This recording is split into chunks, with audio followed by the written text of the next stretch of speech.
Jami'a ce da ke zaman dindindin a makekin ƙasa mai faɗin eka 17,000. A shekarar 2025, Jami'ar Ahmadu Bello na da tsangayoyi 18, sashe-sashe Department 110 gare ta, banda cibiyoyin bincike, ɓangarorin bunƙasa ƙasa daban-daban. ABU na da makarantar share fagen shiga jami'a da ke Funtuwa a jihar Katsina.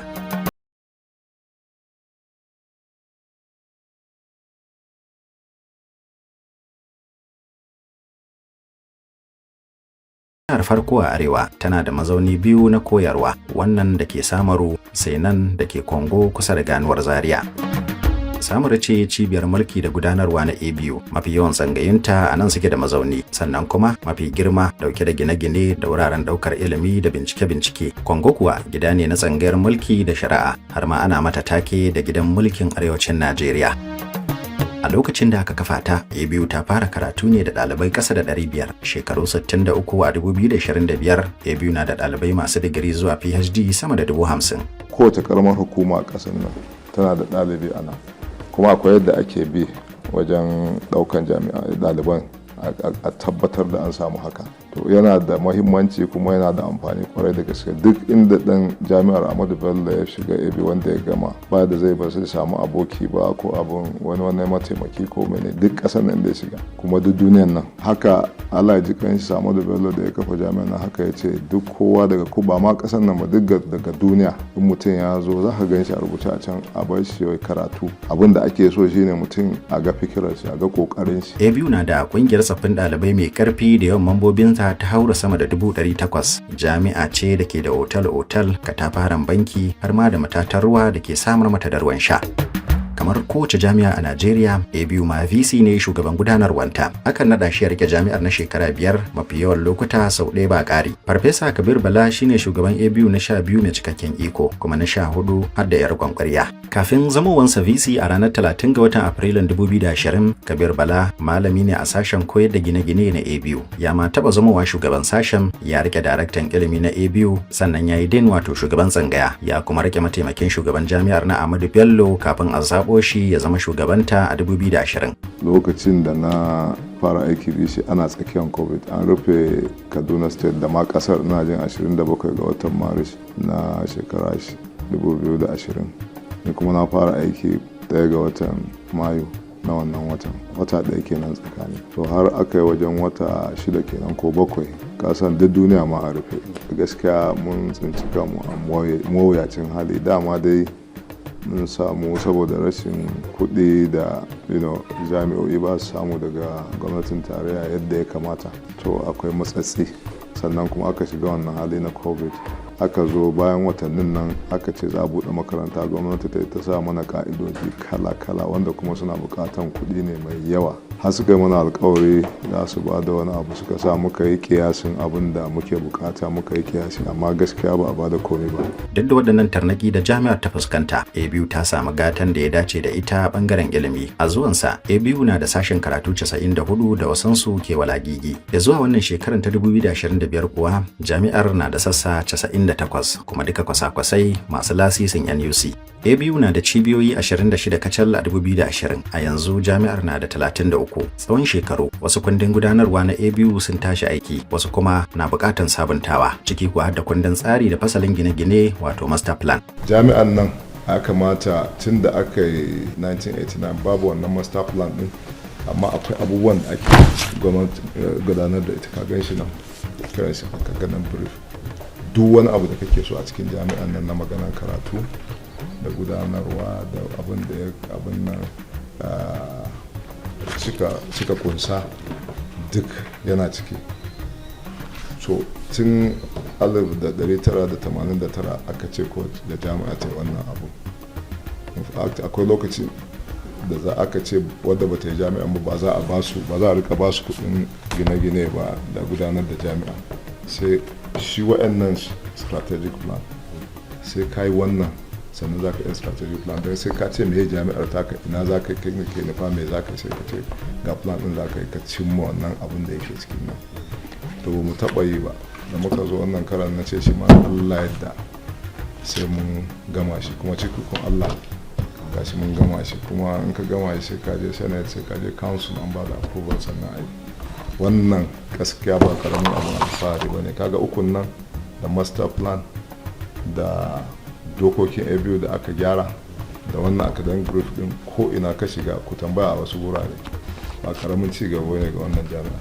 Bayan shekaru sama da 40 da IJMB ta kwashe tana taimakawa ɗalibai masu sha'awar shiga jami'a, sai a zuwan Farfesa Kabir Bala ya bata cin gashin kanta. Da taimakon wannan shi shugaban jami'a na yanzu Farfesa Kabiru Bala aka juya ta daga unit wanda take karkashin Institute of Education ta koma directorate na IJMB.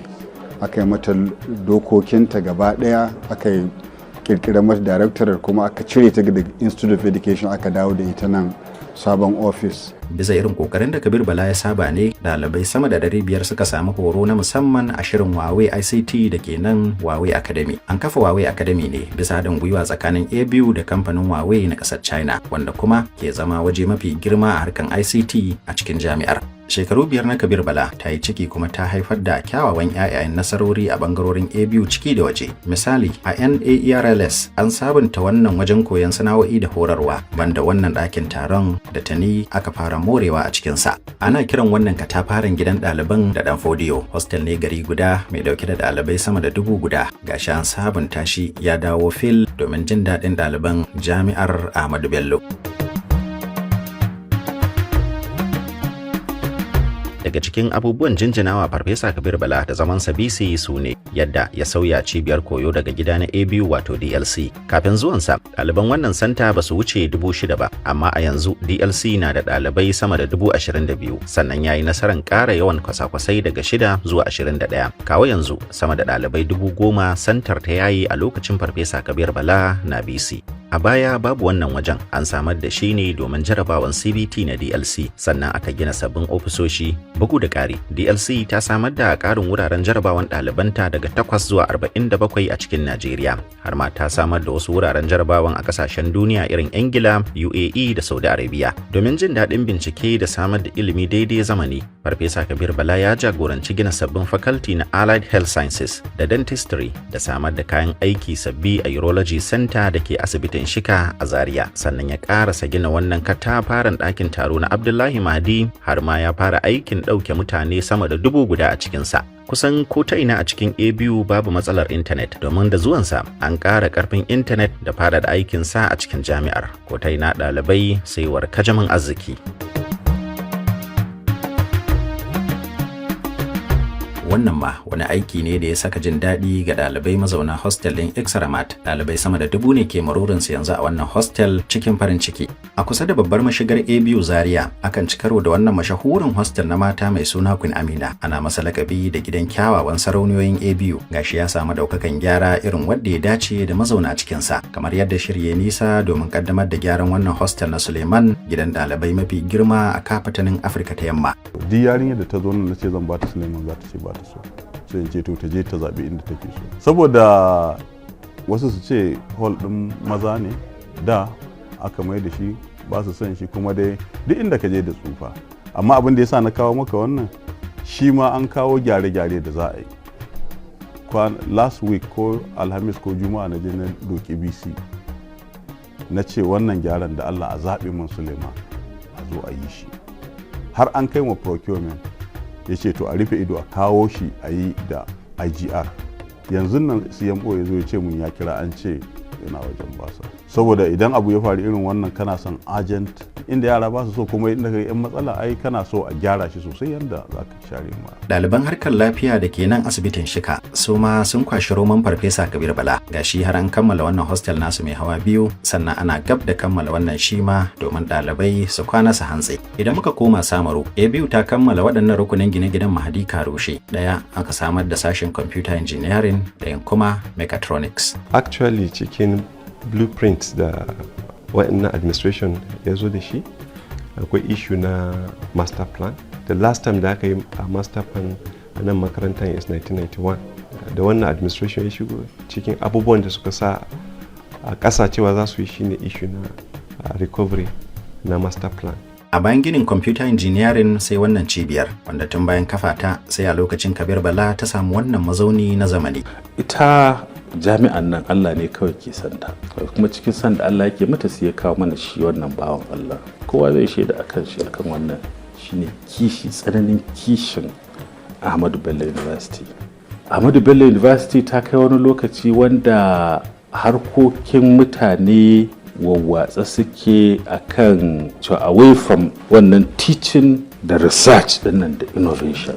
Abinda talikin nan yayi shine ya karkato akalarta ya saita ta.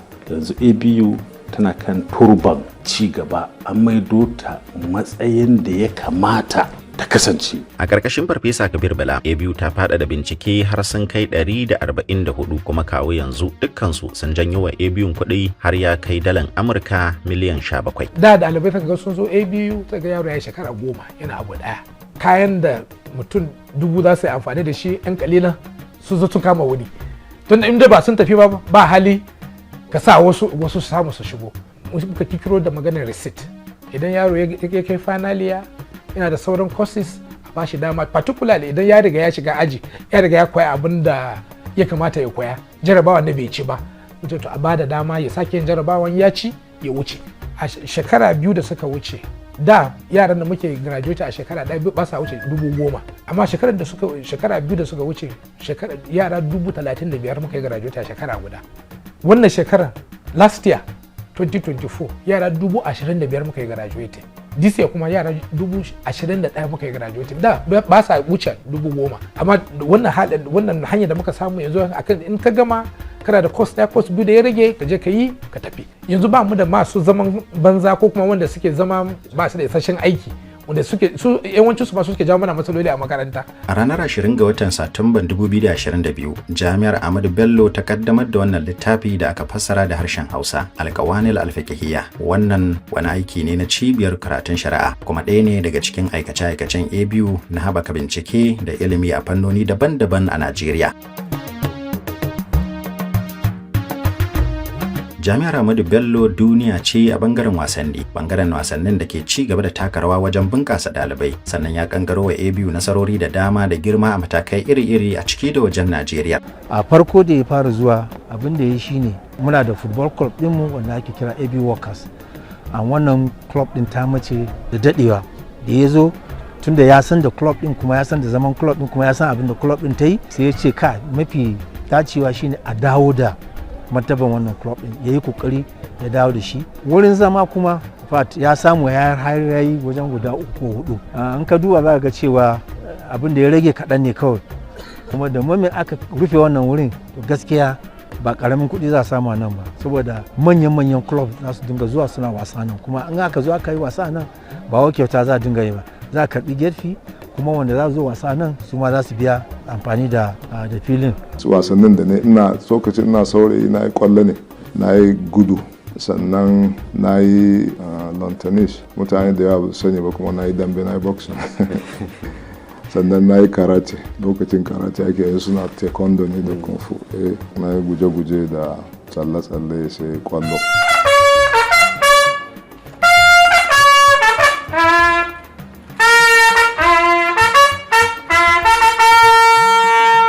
Ga su karfafa, ga himma, kuma cikin koshin lafiya, tabbatar da zaman lafiya, hana barna, tattaro bayanan sirri da kariyar rayuwar mutane da dukiyoyinsu shine aikin waɗannan zakakuran na ABU.